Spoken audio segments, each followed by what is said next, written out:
자, 모두들 반갑습니다. 지니 인베스트먼트의 강태공 전문가입니다. 자, 금요일은 외국인이 원전 쓸어 담는 이유, 모르면 평생 후회합니다. 130배 성장 전 꼭 사세요. 라는 내용을 가지고서 방송을 시작해 보려고 합니다. 자, 방송을 시작하기에 앞서서 늘 말씀드리는 여러분들의 좋아요, 구독하기, 댓글까지는 너무나 많은 힘이 된다라고 좀 말씀을 드리고요.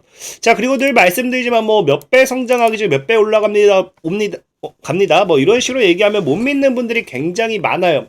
뭐 아무튼 원전 같은 경우도 지금에서야 왜 꼭 사야 되나 하신 분들도 있을 건데, 자, 원전 관련되는 모멘텀. 자, 최근에는 아니죠. 작년에 3월 달입니다. 3월 달에 분명히 여러분들에게 원전 관련돼 있는 모멘텀으로서 자, 뭘 사야 된다? 피코그램이라는 종목을 사야 된다라고 분명히 알려드렸습니다. 자, 그리고 어떻게 됐습니까? 원전 작년 3월 달 이후에 안 가다가 지금 몇 배까지 올랐다. 10배 이상 상승하는 거 분명히 확인할 수 있었고요. 그리고 최근 시장에 올랐던 종목 중에 또 소룩스라는 기업이 있어요. 무상증자 때문에 오른 거긴 하지만, 자, 소룩스 같은 경우도 분명히 제가 원전 관련되어 있는 모멘텀이죠. SMR 전망, 원전 전망, 원전 관련되어 있는 수혜주로서 소룩스를 올해 4월 달에 소개시켜 드렸는데, 여러분들이 올해 4월 달에 정말로 잘 매매했다라고 하면은 소룩스 몇 퍼센트 올라갔습니까? 지금 4배에서 5배, 5배 이상 올라갔네요. 5배에서 6배까지도 올라가는 그런 모습을 보여줬고요. 자, 그리고 또 최근에 또 움직였던 종목이 또 뭐가 있다? VTG MP라고 있어요. 역시나 원자력 관련되는 SMR 관련되는 모멘텀입니다. 이 VTG MP가 지금은 상호를 변경해서 VT가 되었죠. VT가 되었는데 VT 같은 경우도 자, 1년 전에 소개를 시켜드리고 VT 같은 경우도 얼마? 자, 4,000원 대비해서 21,000원까지 5배 이상 올라가고 있는 거 분명하게 우리가 뭐 할 수 있다? 확인해 볼 수 있다. 자, 그렇기 때문에 지금 우리가 뭐 해볼 필요가 있냐고 하면은 분명히 제가 소개시켜드렸던 원전 관련되어 있는 모멘텀 적게는 5배, 많게는 10배에서 20배 이상 올라가는 걸 확인했기 때문에 자, 지금도 뭐 해야 돼요? 원전을 포기하면 안 된다라는 거예요. 원전은 지금도 우리가 눈여겨봐야 된다. 그만큼 상승을 해준다고 하면은 크게 갈 수 있기 때문에 자, 그러면은 여러분들도 아셔야 되는 게 왜 원전 관련되어 있는 모멘텀의 수혜주들을 지금 시장에서 눈여겨봐야 되느냐. 이게 중요한 거거든요. 이게 중요한 건데 자, 문제는 뭐냐, 뭐 때문이냐 하면은 최근에 뉴스가 나왔습니다. 언제 나왔느냐? 12월 7일에 나왔죠. 자, 12월 7일에 뭐가 나온다? 유럽판 IRA에서 원전 기술을 포함될 듯 곧 최종 협상한다라고 합니다.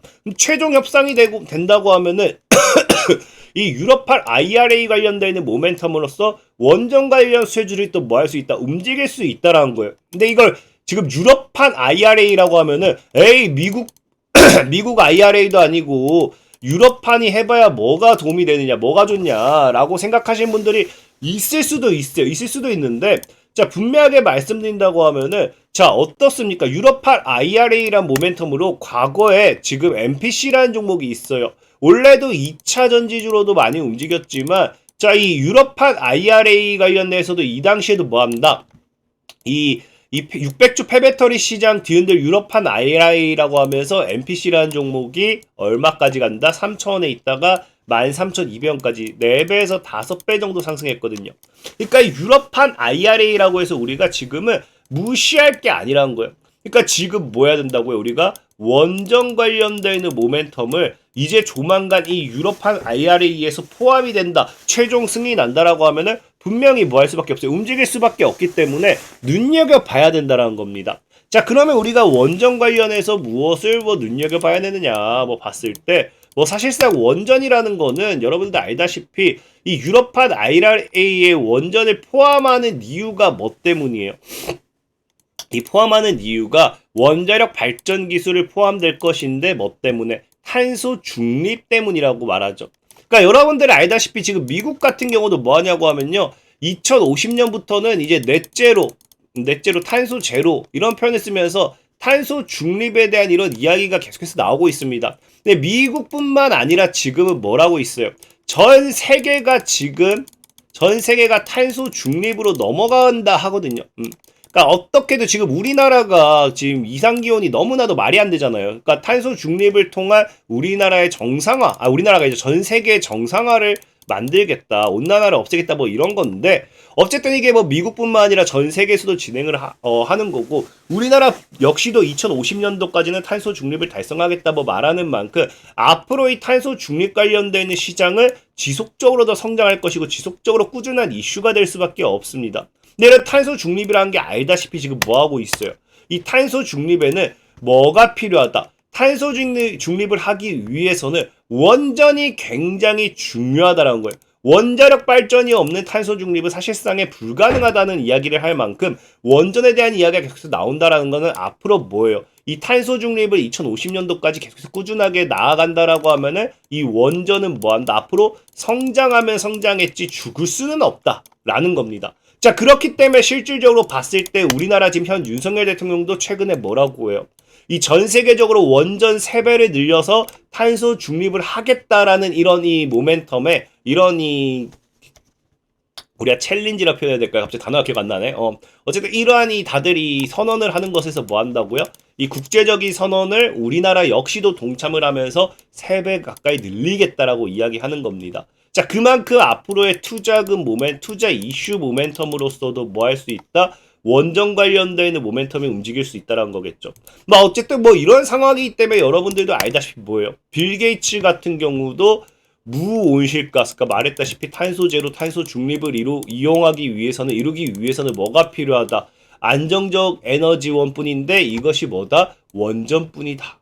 라고 이야기하는 거고, 그렇기 때문에 지금 빌 게이츠 같은 경우도 뭐 하고 있습니까? 소형 원전에 투자하고 있죠. 그러니까 우리가 원전 얘기를 하다가 지금 갑자기 소형 원전으로 왔는데, 어쨌든 원전 관련되는 부분에서 빌 게이츠가 투자하는 건 지금 뭐냐고 하면 SMR이라는 소형 원전. 사실 지금은 추세가 다 어디로 넘어가고 있습니까? 소형 모듈 원자로로 지금 다 넘어가고 있죠. 빌 게이츠뿐만 아니라 전 세계가 지금 시선을 돌리고 있는 만큼 이런 원전 관련되어 있는 모멘텀에서는 SMR을 볼 필요가 있다라고 좀 말씀을 드리고 싶고요. 자, 그리고 이런 부분에서 봤을 때 지금 보다시피 이 SMR이라는 부분은 뭐 아까 얘기했듯이 탄소 중립 뭐 이런 부분을 통한 모멘텀이 될 수도 있어요. 근데 중요한 건 뭡니까? 보다시피 지금 우크라이나 뭐한다? 우크라이나 재건 비용으로서 뭐 이야기 나오는 거 봤을 때 앞으로 이제 지금 우크라이나 우리 계속해서 종전 이후에 재건도 하나의 모멘텀이라고 했죠. 이 우크라이나 종전 재건은 사실상의 시간의 차이지 언젠가는 있어야 돼요. 사람이 태어났기 때문에 죽는 것처럼 전쟁이 일어났기 때문에 끝납니다. 그럼 이 종전 재건이란 모멘텀은 언제든 나오겠죠. 뭐 늦어도 2050년대는 나오겠죠. 앞으로 그 50년까지 전쟁한다 하더라도 지금 27년 돼야 돼요.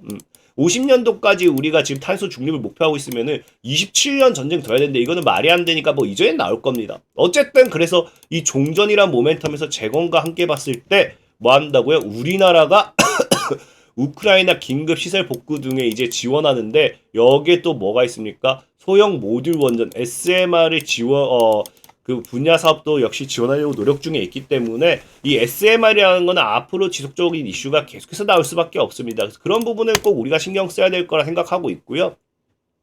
그리고 이제 여러분들도 알다시피 지금이 제가 아까 130배라고 했는데 지금 이제 SMR이라는 부분이 사실 시장 규모가 5조에서 시작합니다. 5조에서 시작하는데 지금 뭐 386조 원까지 증가할 것이다 라고 하잖아요. 뭐 이 정도 보면 이게 왜 130배야 할 수 있는데 실질적으로 이게 다 너무나 성장성이 크기 때문에 다 제각각이에요. 그래서 지금 뭐 이렇게 386조 원으로 보는 데도 있고 최고는 몇 조? 최고는 이제 지금 650조까지도 보는 시선도 많습니다. 그렇기 때문에 이 650조에 대한 시장 모멘텀으로서 지속적인 이런 SMR 관련되어 있는 시장을 잡아라. 여기에 투자해라. 그런 모멘텀이 나오는 거고 그럼 우리는 이 SMR 관련해 가지고 핵심이 되었던지 필요한 기술에 우리가 투자를 해야 되잖아요. 그래서 이 SMR 관련되는 모멘텀에 대해서 여러분들 좀 찾아본다라고 하면 또 뭐가 있느냐? 이 SMR이라는 부분이 지금 게임 체인저라고 하죠. 이 SMR도 굉장히 다양합니다. 보면 있다. 어째 뭐 대형 원전과 SMR 비교라고 하는데 이건 뭐 사실 너무나 당연해요. 대형보다는 이런 소형 원전 모듈이 뭐 보다시피 부품 수라든지 이런 것들 그래서 비상계획 구역도 뭐 반경 확 줄어들고 연료 교체 주기는 오히려 더 길어요. 그러니까 뭐 건설 공기 역시도 굉장히 짧아지고요. 소형이기 때문에 비용 자체도 줄어들고요. 그러니까 교체 주기는 굉장히 오래 늘어나지만 뭐 이런 것들 부품 수도 줄어들고 비용 대비 굉장히 고효율이란 거겠죠. 그래서 이런 것들에 대한 건 뭐 사실 대형 원전과 이거 뭐 비교할 거 없는 거고 SMR도 지금 어디로 나아간다? 뭐가 이제 유행한다? 해상으로 나아간다는 거예요. 해상. 이런 게 뭐 안정성에 대한 부분도 크고 사실 SMR 이거 원전을 무조건 막 지으려고 아까 얘기했잖아요. 지금 3배를 더 지으려고 하면은 지을 땅덩어리는 있겠죠. 근데 여러분들이 전 세계가 지을 땅덩어리는 있지만 전 국민이 자기 집 앞에 이 SMR 지는다고 하면 다 그냥 들고 일어나겠죠. 다 횃불 들고 일어날 겁니다. 그러니까 뭐예요? 사실상의 안정성이라든지 이런 그 지을 땅은 있지만 국민들이 이런 걸 생각했을 때는 지을 곳이 없다. 그러니까 어디로 가요? 해상으로 가는 겁니다. 바다 위가 뛰어버리자. 그래서 지금 보면 이 해상 SMR이 글로벌 게임 체인저인데 이게 보면은 한국이 강력한 경쟁력을 갖고 있다고 하죠. 이 경쟁력을 갖고 있는 이유가 간단합니다. 왜? 해상이라 했죠, 해상. 그럼 해상 같은 경우는 뭐 어떤 기술이 있어야 되냐고 하면요. 조선업 기술이 있어야 돼요, 조선업. 그래서 바다 위에 뛰어야 되기 때문에 조선 3사, 그러니까 바다 위에 이걸 건설할 수 있는 기술력이 있어야 되고 우리나라가 옛날에 조선 1위였던 만큼 굉장히 우리나라가 조선소 하면 우리 대한민국이라 이야기가 나왔던 만큼 이 해상 SMR에 대한 이런 개발 역시도 조선소들이 어떻게든 수혜를 받을 수밖에 없다라는 거겠죠. 그러다 보니까 조선 3사 역시도 해상 SMR을 개발하기 위한 가속도를 낸다라는 거고. 그래서 오늘 여러분들에게 이런 관점에서 봤을 때 소개시켜드리고 싶은 종목은 뭐가 있냐고 하면요. 두산 에너빌리티라는 종목이 있어요. 두산 에너빌리티가 최근 같은 경우도 SMR 뭐 동남아 진출 가능성이라든지 지속적인 SMR 모멘텀으로 움직이고 있긴 한데 지금 뭐 조선업, 조선소 이렇게 얘기해놓고 갑자기 뭐 왜 에너빌리티가 되냐라고 생각할 수도 있어요. 근데 알다시피 이거 주식 오래 하신 분들 알 겁니다. 이 두산 에너빌리티가 기본적으로 뭐였어요? 사명 변경했습니다. 원래 사명이 뭐야? 중공업입니다. 그러니까 조선업을 하던 이 회사예요. 두산 중공업이고요. 그 다음에 이 제일 중요한 거는 알다시피 두산 중공업이 과거에 이 SMR 관련 수혜주로 아마 대장주 로봇주 대장주 하면 뭐 두산 로보틱스, 두산 뭐 레인보우 얘기했듯이 SMR 대장주는 두산 중공업이었습니다. 그래서 보면은 그 당시에 참 재밌는 게 이렇게 피크를 치고 갈 때 뭐 했냐고 하면요. 두산 중공업이 공매도 잔고가 6배 증가하면서 위기급감에 막 급락하고 막 그랬습니다. 근데 중요한 건 뭐냐고 하면은 그래서 두산 중공업이 과거에 여기서 몇 배가 올랐냐? 거의 15배가 없어요. 15배. 원전 관련되어 있는 모멘텀만 가지고 있으니까 굉장히 대장주적 크죠? 근데 중요한 거는 이제 보다시피 6월 달에 이제 공매도 급증하고요. 이제 7, 8월 때 넘어가면서 이 주가가 여기까지 넘어가는데도 공매도 이제 대차잔액이 얼마 7%밖에 안 돼요. 7%. 사실 이게 15%까지나 됐는데 여기서 다 털어먹고도 7%인가 밖에 안 된 겁니다. 근데 중요한 거는 이 7%가 지금도 뭐 하냐고 하면요. 지금도 뭐 한다. 약 4%의 대차잔고가 있어요. 그러니까 아직도 안 갖고 있다라는 거예요. 안 갖고 있다. 그러니까 이게 지금 뭐 해야 되냐면요. 이제 주가가 더 올라가기 전에는 상환을 해서 갚아놔야겠죠. 그러면은 아까 제가 봤을 때는 이제 이 두산 에너빌리티 종목이 지금 여기서 이제 더 올라가면은 사실상의 의미가 없고 그러면은 여기서 롤링하면서 주가 매집하면서 다 상환하지 않을까 싶습니다. 왜? 우리가 공매도 이제 금지잖아. 공매도 금지니까 빨리 대차 이런 잔고 빨리 다 상환한 게 낫거든요. 그래서 제가 봤을 때는 아마 여기서 이제 주가 올리기 전에 한번 상환해주면서 쫙 그 다음에 끌어올리지 않을까 좀 생각해보고 있고요. 자, 그렇기 때문에 실질적으로 보면은 지금 아까 제가 뭐라 했어요? 외국인이 쓸어담다 했죠. 이번 연도에만 뭐 하고 있어요? 기관도 쓸어담고 외국인도 쓸어담고 그냥 미친듯이 쓸어담고 있는 거예요. 미친듯이. 그래서 이런 관점을 봤을 때 사실상에 이 두산 에너빌리티 좀 조심해야 되는 게 그래도 10배가 올랐잖아요. 근데 제가 쓰는 하방 추세 돌파하고 상승이 나왔는데 지금 여기서 지금 눌림받고 있단 말이죠. 제가 쓰는 10,000원 정도까지 입을 벌려놓고 그냥 분할매 포지션 잘 잡는다고 하면은 여기서 또 하방 추세 돌파 나오면서 내년에 또 강한 상방 시세 그러면서 아마 이번에는 이제 신고가 30,000원도 뚫어내면서 신고가 랠리로 향해 가지 않을까 좀 말씀을 드리면서 오늘 소개시켜드리고 싶은 종목은 뭐가 있다? 두산 에너빌리티다 라고 좀 말씀을 드리고요. 자, 그리고 늘 말씀드렸다시피 내가 이런 거 장타 싫어요, 난 단타 좋아요 하시는 분들 뭐 해달라? 100% 무료로 이렇게 한 영상 하나에 제가 링크를 남겨놓고 있습니다. 클릭하시면은 지금 뭐 100% 무료로 매수 매도 사인 다 드리고 있고요. 자, 지금까지 매매가 어떻게 되고 있다? 240개에 대한 종목을 이렇게 100% 무료로, 물론 손절도 있습니다. 손절 없다고 말 못해요. 그래서 100% 무료로 매매를 해드리고 있으니까 필요하신 분들은 뭐 하셔라? 그냥 영상 하단에 링크만 클릭해서 들으시면 되겠다라고 말씀을 드리면서 오늘의 방송 마무리하도록 하겠습니다. 자, 지금까지 신의 인베스트먼트의 강태형 전문가였고요. 여러분들의 좋아요, 구독하기, 댓글까지는 너무나 많은 힘이 된다라고 말씀을 드리면서 자, 모두들 안녕!